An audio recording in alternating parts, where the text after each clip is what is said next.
దేవుని వాక్యంలో నుండి కొన్ని మాటలను చూసుకొని అటు రీతిగా సత్యంతో మన ప్రభువును ఆరాధించుకోవడానికై పరిశుద్ధాత్మ దేవుడు మనకు సహాయం చేయగాక. Please turn with me book of John's gospel chapter 10 verse 11. యోహాను సువార్త 10వ అధ్యాయము 11వ వచనం. మనం కలిసి గట్టిగా బిగ్గరగా నాతో పాటు కలిసి మీ క్లాస్కి వచ్చినాం. యోహాను సువార్త 10వ అధ్యాయము 11వ వచనం. Johne's gospel chapter 10 verse 11. నేను గొర్రెలకు మంచి కాపరి గొర్రెల కొరకు తన ప్రాణము పెట్టును. 13వ వచనము. జీతగాడు పారిపోవును. ప్రార్థిస్తున్నాం. ప్రియమైన తండ్రి, మీ పాత్రలు పదనాలు పరీక్షారు దేవా, మా గమనం తీసుకొచ్చినటువంటి లేఖ భాగం స్తోత్రములు ప్రభా యొక్క వాక్య భాగములు విరిచండి, పంచిపెట్టండి. తద్వారా ఆత్మతో సత్యంతో ఆరాధించి ప్రభాని కనపరచు మీరు సాయం చేసి నడిపించండి. యోగ్యమైన రీతిలో వాళ్ళని పాల్పొంచు మీరు సాయం చేయండి. నన్ను కూడా ఒకసారి జ్ఞాపకం చేసుకురండి. నా తలంపులను ప్రభా మీరు తీసివేయండి. మీరే నాతో మాతో మాట్లాడుతూ వచ్చున్నాం. మీ రక్త పోషణ తీసుకొస్తుంటూ యేసు నామములో అడిగి వచ్చిన తండ్రి, ఆమేన్. బైబిల్ పాడుకుందాం. The best book to read is the Bible. The best book to read is the Bible. If you read it every day, it will help you all the way. Oh, the best book to read is the Bible. ఇక్కడ సమయం కారణం బట్టి గత వారం మనము తెలుగు వాడుకున్నాం, ఇప్పుడు English లో పడుకున్నాం. తిరిగి గత వారం అంతయు తిరిగి కాల్చి కాపాడి తిరిగి మరి యొక్క వారంగా మన చుట్టూ చేరావడానికి కొరకై మన ప్రభువులకు అనుగ్రహించినటువంటి దేవుని వందనాలు తెలియజేస్తున్నాం. మరి యోహాను సువార్త 10వ అధ్యాయము 11 చదవండి. ఇప్పుడు మనం చదువుకునే లేఖన భాగము. నేను గొర్రెలకు మంచి కాపరిని మంచి కాపరి గొర్రెల కొరకు తన ప్రాణము పెట్టును. మంచి కాపరి గొర్రెల కొరకు తన ప్రాణము పెట్టును. ఇక్కడ మనం చూస్తున్నాం, గొర్రెలకు నేను మంచి కాపరిని. పిల్లారా, మనం గమనించాల్సి జీతగాడు చెప్పండి. జీతగాడు కదా 13 జీతగాడే గనుక గొర్రెలను గూర్చి లక్ష్యం చేయక పారిపోవును. తోడేలు వస్తే ఏం చేస్తున్నారు మరి కింది భాగం మనం చూస్తున్నట్టుంటే మరి చూస్తున్నాం. జీతగాడు కదా, మరి కాపరి మంచి కాపరి ఏం చేస్తున్నట? గొర్రెల కొరకు తన ప్రాణము పెట్టును. 13వ వచనం కూడా మనం గమనించినట్టయితే కింది భాగము, నేను గొర్రెలకు మంచి కాపరిని కదా. జీతగాడు దానికంటే పై వచనం మనం చూసినట్టయితే 12వ వచనంలో, జీతగాడు గొర్రెల కాపరి కాడు గనుక గొర్రెలు తనవి కానందున చలందు తోడేలు వచ్చి చూచి గొర్రెలను విడిచిపెట్టి పారిపోవు. జీతగాడి పని ఏంటంటే ప్రభు పిలిస్తే కాపరి, జీతం కొరకు చేస్తే జీతగాడు ఏంటంటే తోడలు వస్తే అది పారిపోతుంటుంది. అది మనం చూస్తున్నాము. గొర్రెల కొరకు నేను మంచి కాపరిని మనము ఆరాధించే ముందు కదా ఎవరి కొరకు వచ్చాము? గొర్రెల కొరకు. గొర్రెలు ఎవరు ఇక్కడ? We are sheep. Our shepherd is Jesus Christ. గొర్రెల కొరకు ప్రాణం పెట్టినటువంటి ఆ యేసు ప్రభువును ఏం చేసినప్పుడు ఆరాధించడానికి వచ్చేస్తున్నాం పిల్లలు. ఎందుకంటే మరి మొట్టమొదటిగా ఆయన మంచి కాపరి. రెండవదిగా ఇప్పుడు రాసిన పత్రిక 13:20. Hebrews chapter 30:20. Hebrews రాసిన పత్రిక 13:20. Hebrews chapter 30:20. గొర్రెల గొప్ప కాపరి అయిన యేసు. గొర్రెల గొప్ప కాపరి ఇక్కడ మనం చూస్తున్నాం. గొర్రెల కొరకు ఏం చేసినట? గొప్ప కాపరి. మొదటిగా చెప్పండి, మంచి కాపరి. ఇది గుడ్ షెపర్డ్. తర్వాత గొప్ప కాపరి, the great shepherd. Now the first is good shepherd. రెండోదిగా ఇది గ్రేట్ షెపర్డ్, గొప్ప కాపరి. ఈ గొప్ప కాపరి ఏం చేశాడంటే కింది భాగంలో చూసినట్టయితే మృతులలో నుండి లేపిన సమాధానకర్తయగు దేవుడు. ఎందుకంటే ఈయన మరణమును జయించి తిరిగి లేచేటువంటి గొప్ప కాపరి.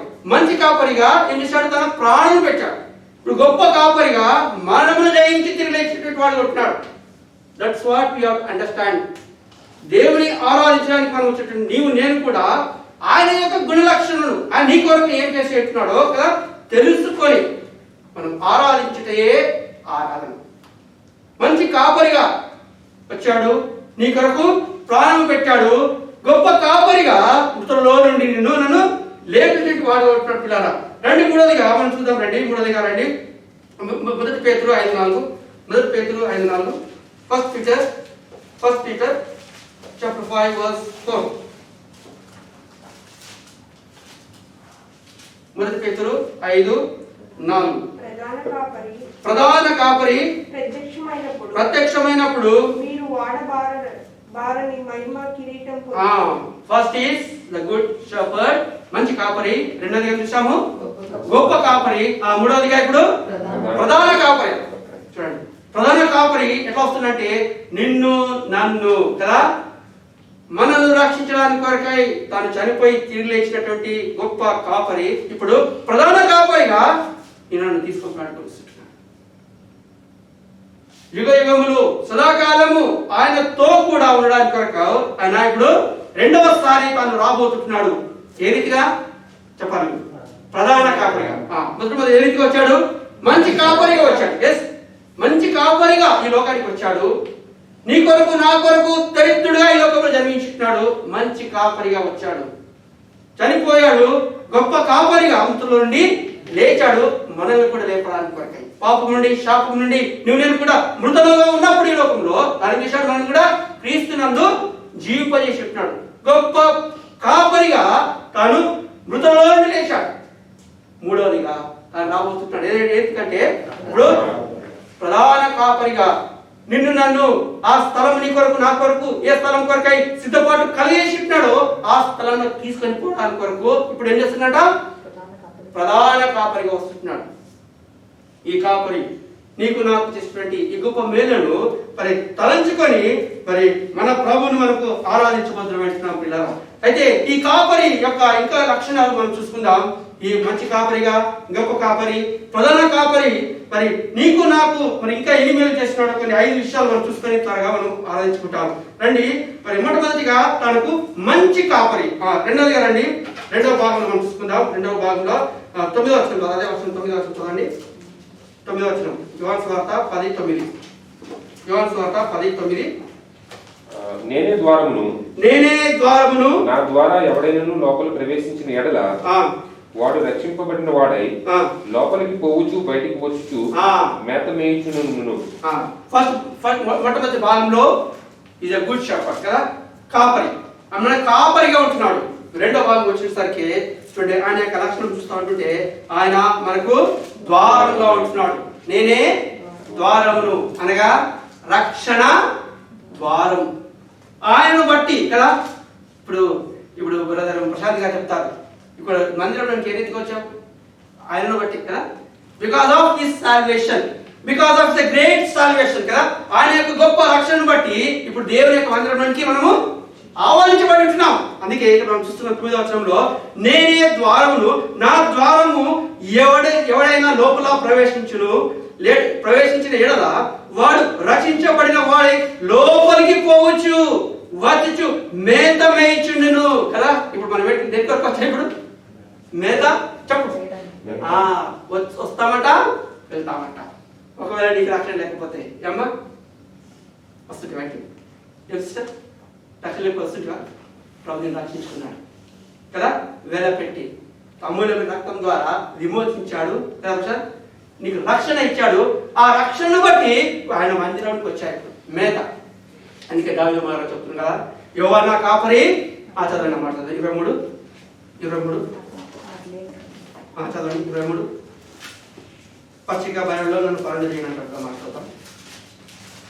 23 యెహోవా నా కాపరి, నాకు లేమి కలుగదు. పచ్చిక గల చోట్ల ఆయనను పచ్చిక గల చోట్ల ఆయన పరుండ చేయను కదా.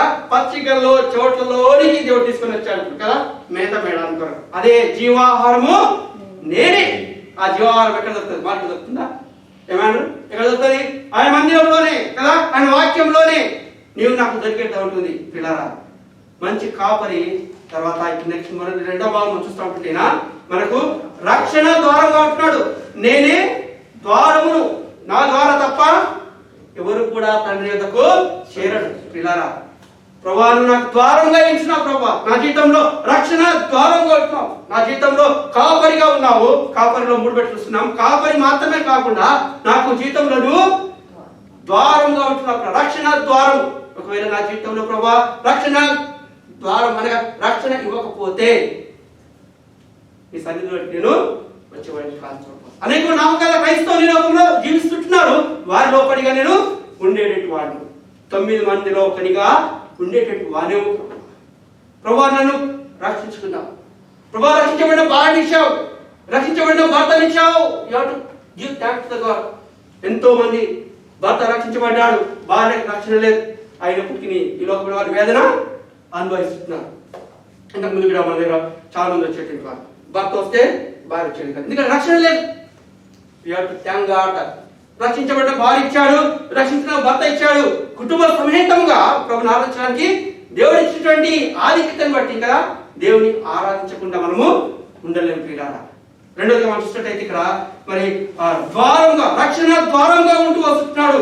రక్షించబడిన వారిగా సంఘంలో ప్రవేశించినప్పుడు కదా వచ్చినప్పుడు పోయినప్పుడు ప్రభా నాకు సహాయం చేయడానికి ప్రవేశించినాడు. చూడండి ఏం చేస్తున్నాడు, వచ్చినప్పుడు పోయినప్పుడు అంట ఇక్కడ మనం చూస్తాం 9వ వచనంలో, నేనే ద్వారమును, నా ద్వారము ఎవరైనా లోపల ప్రవేశించడు. నా ద్వారములో అంటే యేసుక్రీస్తు నామములో ఎవరైనా సరే పరలోకంలో ప్రవేశించడానికి అర్హులు.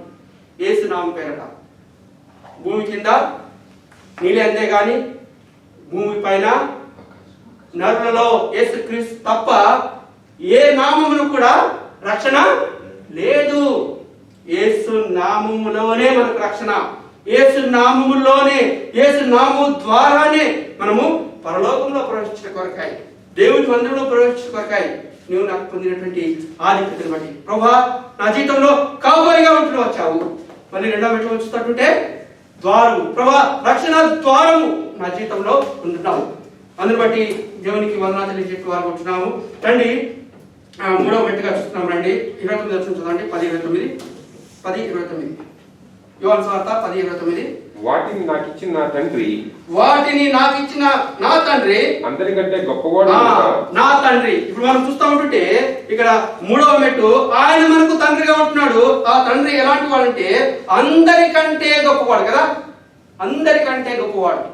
మన కాపరి మాత్రమే కాదు, రక్షణ ద్వారం మాత్రమే కాదు, మన తండ్రిగా ఉంటున్నాడు కదా, తండ్రిగా ఉంటూ వస్తున్నాడు, తల్లిగా ఉంటూ వస్తున్నాడు కదా, మనం ఆదరిస్తున్నాడు కదా. అందరూ మన దగ్గర ఉన్నప్పుడు వాళ్ళ విలువ తెలియదు, ఒంటరిగా ఉన్నప్పుడు కదా మన ప్రభువే మనకు కదా తండ్రిగా ఉంటాడు, మన ప్రభువే మనకు తల్లిగా ఉంటాడు, తండ్రిగా ఉంటాడు కదా. నేను కూడా కొంతకాలం 99లో దుబాయ్లో వచ్చినప్పుడు కదా మరి మ్యారేజ్ అయ్యేవరకు ఇంకా 6 సంవత్సరాల గ్యాప్ ఉన్న కాలంలో ఒంటరిగా ఉన్నప్పుడు కదా జ్ఞాపకం చేసుకుని గంట ఒక వారం ఒకసారి రోజుకు ఒకసారి ఇంటికి ఫోన్ చేసేటువంటి అంటే తల్లి జ్ఞాపకం వచ్చేటువంటి వారు కదా, మరి తండ్రి జ్ఞాపకం వచ్చేటువంటి వారు.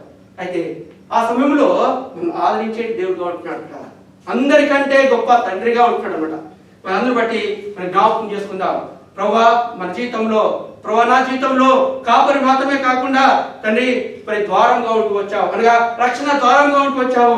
మరి 3వ వచ్చుతుంటే ప్రభువా మరి నాకు తండ్రిగా ఉంటూ వచ్చావు, అందరికంటే గొప్ప తండ్రిగా ఉంటూ వచ్చావు. అంటే చూడండి 28 ఇంకా 20 చదవండి. 28 నేను వాటికి నిత్య జీవం నిచ్చుచున్నాను గనుక అవి అన్నిటికీ నశింపవు, ఎవడును వాటిని నా చేతిలో నుండి అపహరింపడు. ఎందుకంటే ఆయన తండ్రిగా ఉంటున్నాడు, అది అపహరించాడంట సాతానుడు కదా, దుష్ట శక్తులు ఈ లోకంలో ఏది కూడా అపహరించదంట. ఎందుకంటే because of you are in his hand. తండ్రి యొక్క ఆధీనంలో ఉంటున్నావు నువ్వు, నేను. నా చేతిలో నుండి ఎవరు కూడా అపహరించడు. ప్రభువా గత సంవత్సరం అంతే కూడా కదా, గత వారం అంతే కూడా ప్రభా నీ చేతులు నన్ను చెప్పండి భద్రపరచుకున్నా. వాక్యం విన్నారు కదా, ఎగ్జామ్కి వెళ్ళినప్పుడు టెస్ట్లు వస్తారు కదా, ఎగ్జామ్కి వెళ్ళినప్పుడు సంవత్సరం అంతటిలో కూడా టీచర్స్ పాఠాలు చెప్పినప్పుడు పిల్లలు వింటారు. విన్న తర్వాత ఏం రాస్తారే ఆన్సర్స్, టీచర్ చెప్పిన దానికి పిల్లలు రాసిన దానికి ఏముండాలి మ్యాచ్ కావాలి, అప్పుడే నీకు మార్పు వస్తాయి. ఆరాధన కూడా పరీక్ష. వాక్యం వినాలా, తర్వాత చెప్పండి వాక్యం విని వాక్యం చెప్తా ఉంటాను, నువ్వు ఏదో చేస్తా ఉంటాను. ఎగ్జాంపుల్ చెప్తుంటున్నా, పిల్లలు గమనించండి. ఆరాధించినప్పుడు చాలా మంది ఏం చేస్తారంటే చాలా చోట్ల కదా అదే ఆరాధన వాళ్ళకి ఏమొస్తుందో అదే రాస్తా, అదే నువ్వు ఎగ్జామ్ ఇష్టంలో రాస్తా, నీ పాస్ చేస్తారా అమ్మ పాచేస్తారా కొట్టి పారేస్తారు. ఆరాధన చెప్పినప్పుడు అనగా వాక్యం బాగా వినాలి. వాక్యం విని ఆ తలంపు ద్వారా, అందుకే వాక్యానికి వచ్చే ముందే, ఇంటికి వచ్చే ముందే, ప్రభువా నీ మందిరానికి వెళ్తున్నా, నీ వాక్యం ద్వారా నాతో మాట్లాడు. తప్పకుండా దేవునితో మాట్లాడతాడు. ప్రభువా ఎందుకో వస్తున్నావు పోతున్నావు కాదు, దేవుని మందిరానికి వచ్చినప్పుడు ప్రభువా నువ్వు నాతో మాట్లాడు. ప్రభువా ఎస్ ప్రభు నాతో మాట్లాడుతుంటాడు. ప్రభువా నాకు కాపరిగా ఉన్నావా, తండ్రిగా ఉన్నావా. సింపుల్ ఆరాధన కదా. ఆరాధన మన వాక్యం విన్నప్పుడు మన మనసులో పెట్టుకొని ఆయన యొక్క గుణ లక్షణాలను వర్ణించుట ఆరాధన. ఇతరుల వరకు ప్రార్థించకూడదు. ఈ సమయము ఆయన నీకేమై ఉంటున్నాడో కాపరిగా ఇంకేలా ఉంటున్నాడు అనుభవించి మన ప్రభుని ఆరాధించుకుందాం. మరి కాపరిగా ఉంటున్నాడు ఆయన, మరి ద్వారంగా ఉంటున్నాడు. మూడోదిగా మరి తండ్రిగా ఉంటున్నాడు. చూడు ఇదే వచనంలో మనం చూసినట్టయితే రండి 33 వచనం చదవండి. 33:10-33. అందుకు యూదులు, నీవు మనుషుడివై ఉండి దేవుడునని చెప్పుకొనిచున్నావు కనుక దేవదోషం చేసినందుకే నిన్ను రాళ్లతో కొట్టుదుము, మంచి క్రియ చేసినందుకు కాదని ఆయనతో చెప్పేది. చూస్తున్నాం ఇక్కడ. అందుకు యూదులు యేసుక్రీస్తు ప్రభువుతో చెప్తున్నాడు ఏమని, నీవు మనుషుడవై ఉండి దేవుడునని చెప్పుకొనిచున్నావు. మనకేమర్థమవుతుంటుంది? ఈ యొక్క 10వ అధ్యాయం అంతా కూడా మరి యేసుక్రీస్తు ప్రభు వారి యొక్క మరి సంభాషణను చూస్తున్నాం. అనగా కాపరి గొర్రెలకు మధ్య ఉన్నటువంటి ఆ సంభాషణను యేసుక్రీస్తు ప్రభు వారు ఈ వచనాన్ని లేకపోతే ఈ అధ్యాయంలో మనకు వివరిస్తూ చెప్తున్నాడు. చాలా మంది మతతత్వటువంటి వేదవులు ఈ లోకంలో చూస్తున్నట్టయితే వాళ్ళు చెప్తుంటున్నారు, యేసుక్రీస్తు ప్రభు వారు తాను కూడా ఒక నరుడుగా తను జన్మించాడు. ఎప్పుడైనా యేసుక్రీస్తు ప్రభు వారు దేవుడుగా చెప్పినట్టు బైబిల్లో ఉందా అని చాలాసార్లు కొంతమంది ప్రశ్నించినట్టు వారు అంటున్నారు. మీరు గమనించారో లేదు? యేసుక్రీస్తు ప్రభు వారు మొహమ్మద్ అయితే ప్రవక్త అన్నాడు. అని యేసుక్రీస్తు ప్రభు దేవుడు అని ఎక్కడా చెప్పలేడు కాబట్టి మీరు ఎలా నమ్ముతారు అని క్రాస్ క్వశ్చన్ చేసేటువంటి వారు ఉంటున్నారు. గమనించారు ఈ మాట ఏం లేదా? అయితే ఈ వాక్యం మనం చూస్తూ ఉంటుంటే ఇక 29 వచనంలో మనం చూస్తూ ఉంటుంటే 33 వచనంలో ఏం చూస్తుందంటే, అందుకు యూదులు నీవు మనుషుడవై ఉండి దేవుడని చెప్పుకొనిచున్నావు. ఆయన చెప్పంటే దట్ మీన్స్ యేసుక్రీస్తు ప్రభు నేను దేవుడను, అయ్యా నేను మంచి పనులు చేసినప్పుడు నన్ను ఎందుకు నేరస్తునిగా మీరు చేస్తున్నాడు అంటే దేవుని కుమారుడను లేకపోతే దేవుడని చెప్పుకొనుట అది నేరమా అనగా యేసుక్రీస్తు ప్రభు ఇక్కడ దేవుడిగా ఉంటున్నాడు. మనం చూస్తున్నాం దేవుడు అని చెప్పుకొనిచున్నావు కనుక దేవదూషణ చేసినందుకు నిన్ను రాళ్లతో కొట్టుదుము. యేసుక్రీస్తు ప్రభు వారిలో తాను జీవించిన దినాల్లో తనను పట్టుకోవడా నేరస్తునిగా నిరూపించడానికి వాళ్ళకి ఏ తప్పు దొరకలేదంట. దేవదూషణ దేవుడు అని చెప్పుకుంటున్నాడు కాబట్టి రాళ్లతో కొట్టి చంపి అనగా దేవుడుగా ఉంటున్నాడు. కాపరి మాత్రమే కాదు, తను ద్వారా మాత్రమే కాదు, తండ్రి మాత్రమే కాకుండా మన జీవితంలో మరి దేవుడుగా ఉంటున్నాడు. పిల్ల అందరిని బట్టి మనం జ్ఞాపకం చేసుకుని మన ప్రభువుని ఆరాధించబద్దని ఉంటున్నాం. తీతు 2:11 చూసినట్టయితే మరి ఇంకా స్పష్టంగా మనకు తెలియజేస్తున్నారు. చూడండి, తీతు book of Titus chapter 3 Titus book of Titus chapter 3 to chapter 2 verse 13. తీతు 2వ అధ్యాయము 3వ వచనం 11వ వచనం చూస్తా ఉంటుంటే, తీతు 2వ అధ్యాయము 13వ వచనం చూస్తుంటే, అనగా మహాదేవుడును మన రక్షకుడైన యేసుక్రీస్తు, మహాదేవుడు, నాట్ ఓన్లీ దేవుడు కదా, is a great God, not only God, is a great God, మహాదేవుడు. చాలా మంది ఆర్గ్యుమెంట్ చేస్తుంటారు ఈ లోకంలో చూస్తూ ఉంటే, యేసుక్రీస్తు దేవుడు కాదయ్యా కదండి.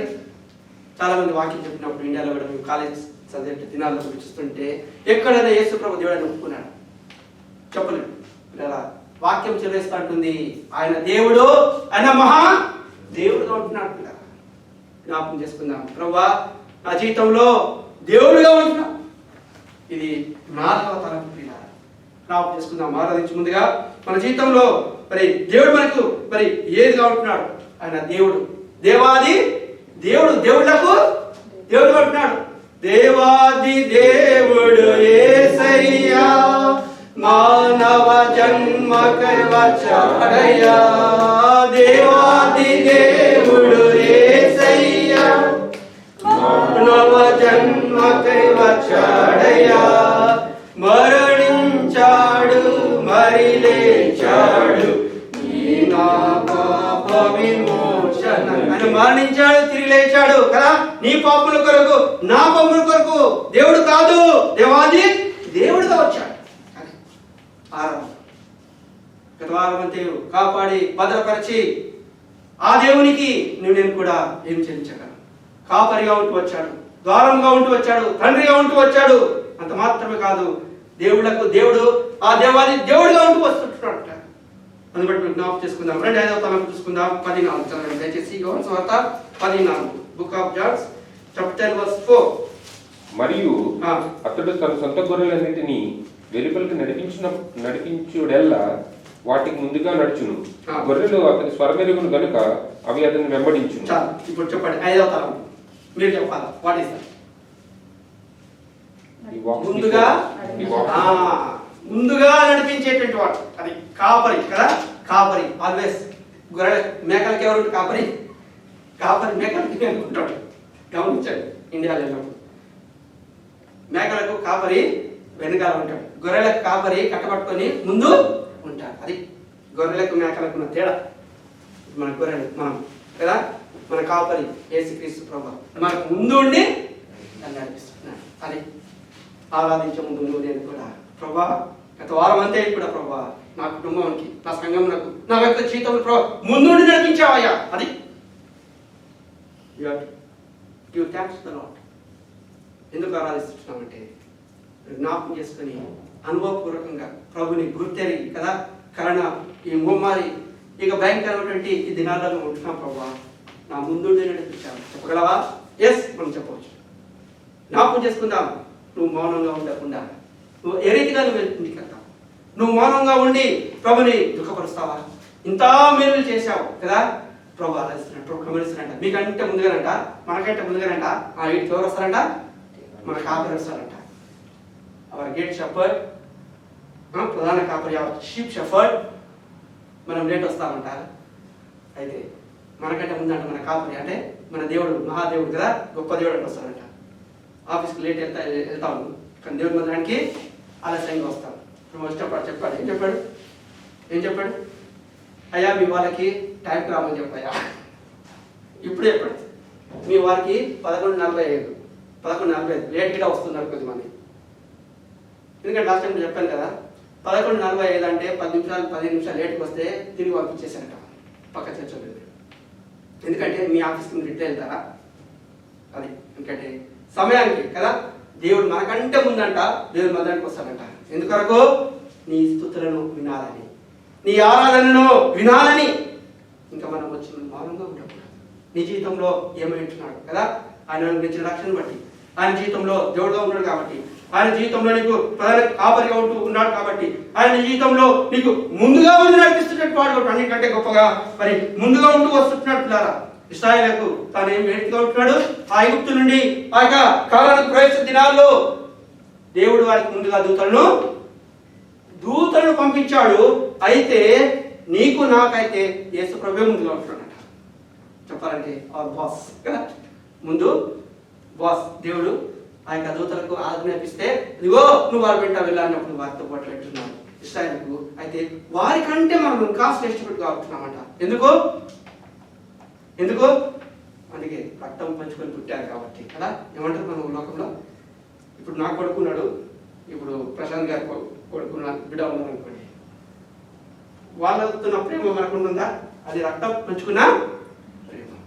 ఇప్పుడు వస్తున్నట్టయితే యేసుక్రీస్తు ప్రభువారు నీ కొరకు నా కొరకు కల్వరి శిలువలో అమూల్యమైనటువంటి తన రక్తమును కాచి ఆయన ఏం చేశాడు? నిన్నను సంపాదించుకున్నాడు, వెలపెట్టి కొన్నాడు.